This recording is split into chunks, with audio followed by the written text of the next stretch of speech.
Oi, o meu nome é Lucas Gama, Gama com 2 M's, e boas-vindas ao GamaCast de Halloween.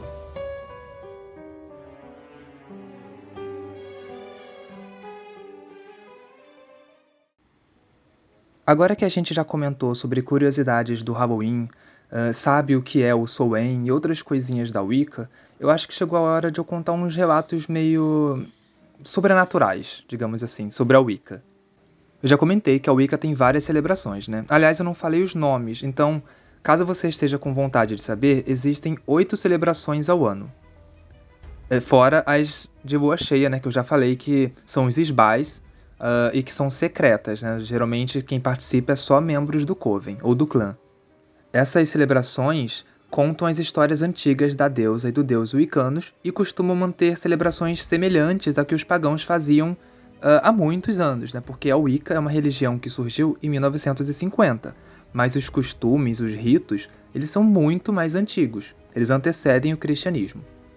Tem as celebrações menores, que são os equinócios e solstícios, né? Por exemplo, o verão wicano se chama Lita, o outono se chama Mabon, o inverno é Yule e a primavera é Ostara.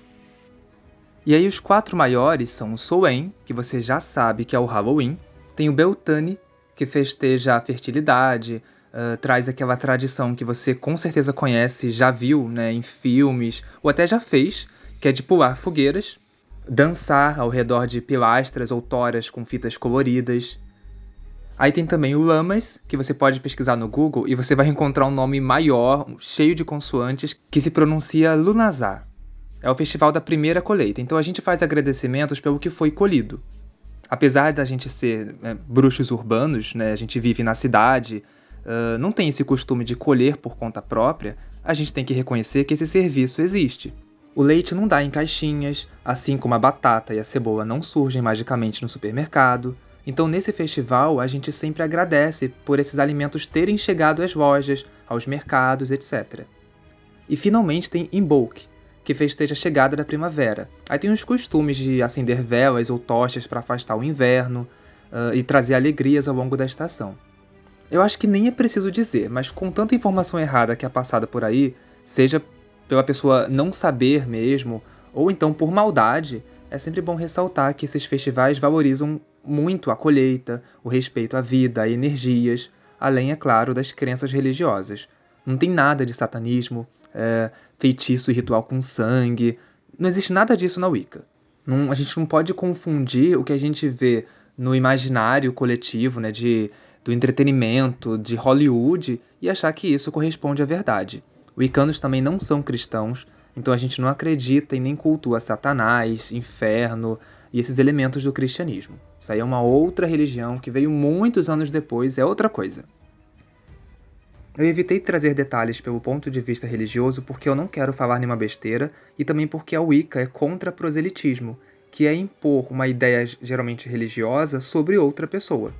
A gente acredita muito numa coisa chamada chamado da deusa, que é quando uma pessoa começa a perceber coincidências e pistas relacionadas ao Wicca que passam a surgir com frequência quando ela menos espera.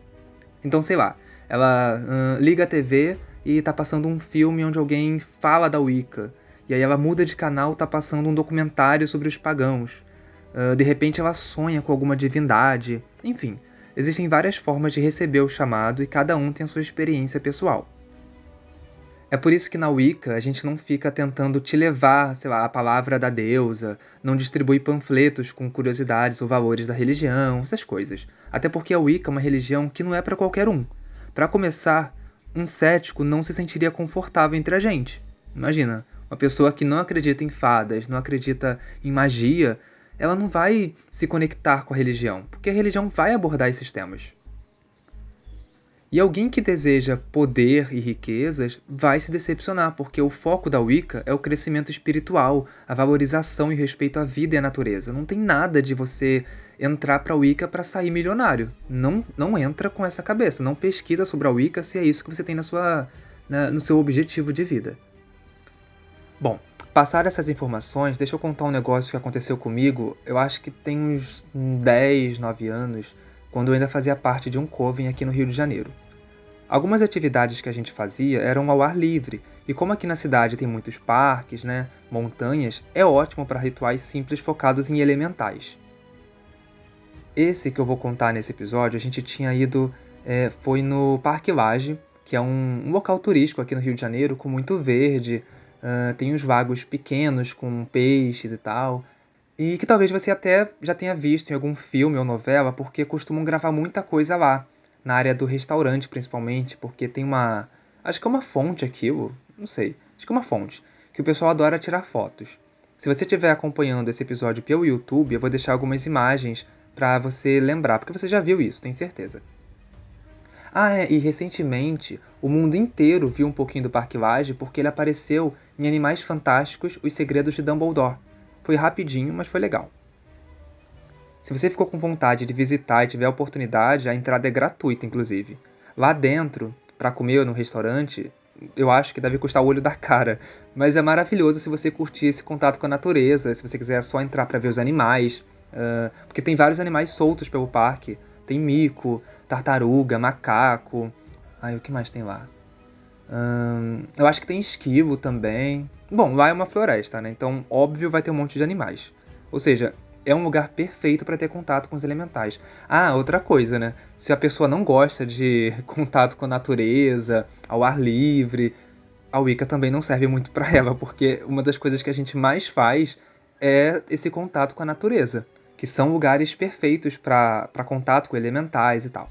Elementais são seres, né, são espíritos da natureza que vivem por aí. Eles não existem realmente no nosso plano. Então eles não são tangíveis, né? A gente não vai tocar neles como a gente toca num animal, por exemplo, num cachorro. Não é assim. Algumas pessoas conseguem enxergar eles naturalmente e outros desenvolvem essa percepção e com o tempo conseguem ver ou sentir. Nesse dia, a gente tinha ido lá justamente para aproximar nosso contato com elementais, mas é importante ressaltar que eu não sabia disso até chegar lá em cima, porque é uma subida, né? O Parque Lage tem algumas montanhas e tal. Tem muita subida. E se você gosta, tem a opção de fazer uma trilha de 2 horas até o Corcovado, que é onde fica o Cristo Redentor. Nossa, esse episódio virou um guia turístico, né? Mas é porque vale a pena. Lugar de graça geralmente vale a pena. Bom, chegando lá, antes mesmo de saber como que seria o ritual que a gente ia fazer, enquanto a gente seguia por um caminho cheio de plantas e árvores, eu vi perfeitamente seres nos observando. E não era lá longe, lá atrás, não. Era simplesmente a uns 30 centímetros de distância. Visivelmente, eles não eram humanos, mas eles tinham braços e pernas. Eles eram humanoides, sabe? A pele meio marrom com verde. Bom, eu acho que era marrom com verde. Se você acompanha o podcast, sabe que eu sou daltônico. Tem um episódio inteiro só sobre isso. Mas eu acho que era marrom e verde, porque era cor de raízes, sabe? Pronto, melhor falar assim. Era cor de raízes. Esses elementais acompanhavam a gente com um olhar, parecia coisa de filme mesmo, gente, eu juro, juro pra vocês. Eu não sei se mais alguém do grupo também viu, porque na época ninguém comentou sobre isso. Tava todo mundo conversando e tal. E eu também não ia perguntar, mas já já você vai saber por que eu contei sobre isso. Eu sei que eu falei que um coven tem até 13 bruxos e bruxas, mas na época a gente foi com um grupo de estudos, então nem todo mundo que estava com a gente eram membros do coven em si. Muita gente estava ali para estudar e aprender sobre a Wicca, e essas atividades ao ar livre muitas vezes eram abertas ao público, a gente convidava o pessoal que estava ali para estudar, até porque você pode fazer parte de um grupo de estudos sem ter a intenção de entrar para um coven. Como eu falei, você pode seguir o caminho solitário, né, que não tem nenhum problema também. Você pode ir para um outro coven, você não tem que ser do coven que aquela pessoa tá te mostrando, te apresentando. E os covens, eles não vão ser inimigos um do outro, sabe? Se você não tá. Se você gostou daquele grupo de estudos organizado por essa sacerdotisa e de repente você conhece um outro coven de uma outra sacerdotisa, você não vai virar inimigo dessa sacerdotisa, não, tá tudo bem. Você vai poder continuar conversando com ela, manter contato. Todo ano sempre tem a passeata religiosa, né, contra a intolerância religiosa. Então, os wiccanos, os coven se encontram ali. A gente não é inimigo de ninguém. E aí, nesse dia que a gente foi com um grupo de estudos, se eu não me engano, tinha um pouco mais de 13 pessoas. A gente chegou numa parte que era um pouco mais alta, né? Tinha um lugar para sentar nos troncos. era mais afastado da área onde as pessoas circulavam, e aí dava pra gente conversar e fazer o ritual numa boa, sem ser interrompido, sem ser, sei lá, ter alguém olhando, né. Assim, passava algumas pessoas de vez em quando que olhavam e tal, às vezes escutavam algumas coisas que o sacerdote falava, e depois seguia em frente.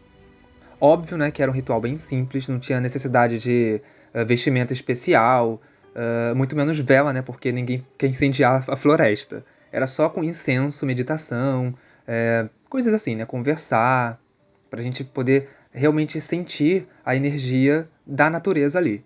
Quando a gente estava meditando, ouvindo os sons da floresta e se concentrando, dava pra sentir que a gente estava sendo observado, mas não é uma sensação ruim, tipo é uma sensação de ser protegido, talvez, porque a energia da floresta é muito positiva. Todo mundo ali sentia que tinha alguém andando por ali com passos leves, sabe? A gente ouvia, gravetos se partindo meio que atrás da gente, como se estivessem se aproximando. Como a gente estava tudo de olhos abertos, podia olhar ao redor e tal. Não era aquele tipo de meditação que ficava de olhos fechados, não. Eu via esses elementais andando curiosos. Sabe quando tem um animal silvestre que fica meio curioso e cauteloso ao mesmo tempo? Aí ele fica observando, se aproximando com cuidado e tal? Então, era assim mesmo. Não era a mesma espécie ou tipo, né, sei lá, dos que eu tinha visto quando a gente estava chegando. Esse que eu vi com menos nitidez, né, quando a gente estava lá meditando, eu sei que ele tinha uma aura meio azul claro. Eu acho que eles não estavam acostumados a ser notados por humanos, e como a gente estava mexendo com energia, isso realmente atrai mesmo. Eu sei que depois disso a gente conversou um pouco com um sacerdote que estava guiando os exercícios, e eu ia ficar na minha, porque foi um por um contando suas experiências pessoais durante o ritual e tal, falando da energia, de se sentir bem, de ouvir alguém andando. Como ninguém falou de ter visto nada, eu ia ficar na minha. Só que o sacerdote também tinha visto o mesmo que eu vi, o que estava chegando perto da gente. Ele percebeu que só eu e ele nos viramos na direção do mesmo elemental. Então, é bom, né, porque ele puxou o assunto e eu fui confirmando e contando o que eu tinha visto. Isso me deixou mais aliviado, né, de saber que eu não estava só imaginando. Eu falei, acho que no outro episódio, que o Coven, ele é um ambiente em que você não vai se sentir estranho por ver certas coisas ou por ouvir certas coisas. Mas eu tava com muita vergonha, eu tava no começo ainda, eu ainda tava no grupo de estudos, eu nem lembro se eu já era do Coven em si, eu acho que eu tava entrando pro Coven, não lembro. Porque no Coven você geralmente. Talvez dependa um pouco de cada tradição, mas eu entrei como uma pessoa dedicada, que é um cargo não, que é um nível. E aí depois de um ano, você faz um ritual de iniciação. E aí sim você tá meio que.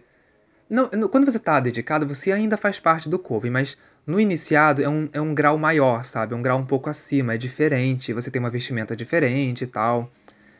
E nessa época, ou eu estava no grupo de estudos, ou eu estava como dedicado. Eu acho que eu estava como dedicado, então eu já fazia parte do Coven e já participava dos esbais. Depois disso, né, depois dessa conversa e tal, ele passou um outro exercício. Dessa vez, a gente tinha que andar em silêncio pela mata, separados, não podia ser em dupla nem em grupo, olhando tudo com bastante atenção, até que sentisse que encontrou algum presente que os elementais nos deram. Podia ser, um graveto que te chamou a atenção por algum motivo, uma folha, uma pedra. Cada um saberia o que tinha ganhado quando encontrasse. Foi isso que ele falou pra gente.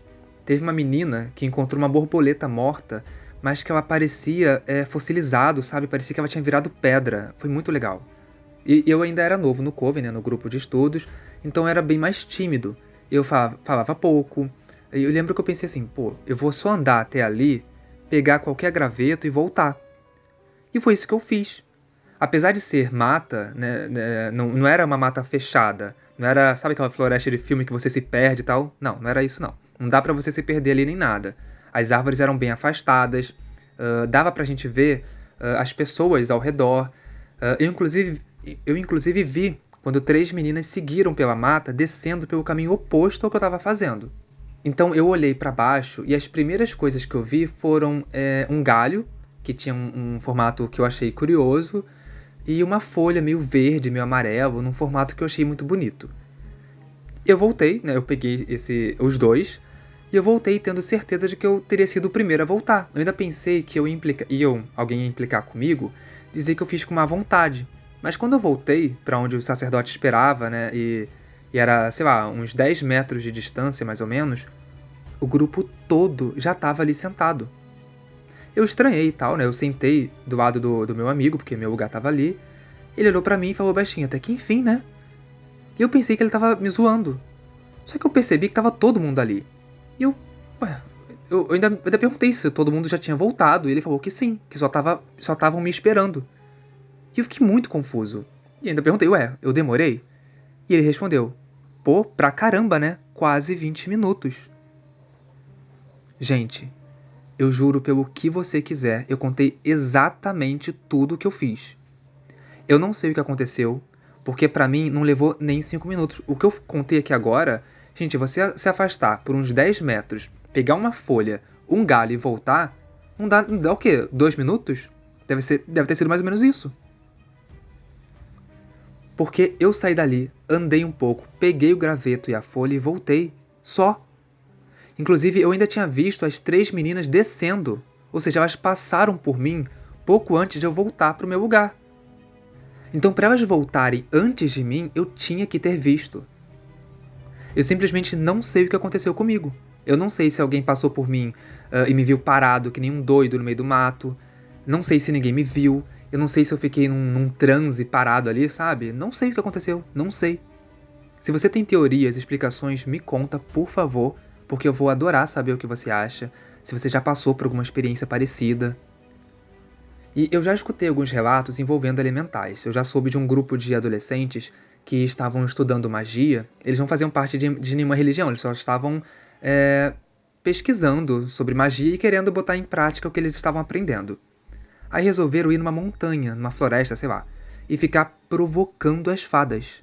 Gritavam ofensas, debochavam, pediam provas da existência delas. Eu nem preciso dizer que deu merda, né? Parece que o tempo mudou do nada, que é uma tempestade absurda, sendo que nem tinha nada previsto, teve raio pra caramba, tiveram que sair do lugar correndo, se perderam no meio do mato, se machucaram. Não morreram não, tá, gente? Mas, né, se ferraram. E ainda voltaram contando desse absurdo e né, dessa irresponsabilidade como se fosse uma conquista deles, como se fosse uma coisa legal. Por isso que eu acho ainda que as fadas fizeram pouco com eles. Por mim, podiam ter dado um susto bem maior, pra aprender. Mas eu acho legal a gente saber desses relatos, né, pra sair do clichê de achar que fada é tudo fofinha, cheia de glitter, querendo dançar e cantar. No meu caso, eu não sei se foram fadas, né, pode até ter sido, mas eu acho que não fiz nada de errado, não foi um castigo. Talvez tenha sido uma brincadeira, né, porque tem essa coisa, né, de elementais querer brincar com você, e como eles sabiam que eu podia ver eles, de repente eu era o mais vulnerável, né, entre aspas, para eles pregarem essa peça. Eu tenho outros relatos sobre a Wicca, os próximos que eu trouxer vão ser mais assustadores e também vão ser reais, tá? Então, se prepara, nem tudo vai ser sobre fadas brincando de mexer com o tempo, sei lá, te levando para um outro portal, não sei. Tem algumas coisas de fantasmas, tem uns negócios de locais amaldiçoados. Vai ser bem legal esse mês. É isso. Tomara que você tenha gostado e achado interessante. Você sabe que qualquer dúvida ou comentário pode me achar no Instagram pelo @gama.lucas e no Twitter pelo @lga_gama. Gama é sempre com 2 M's, você já sabe. Até o próximo episódio e tchau. Um beijo.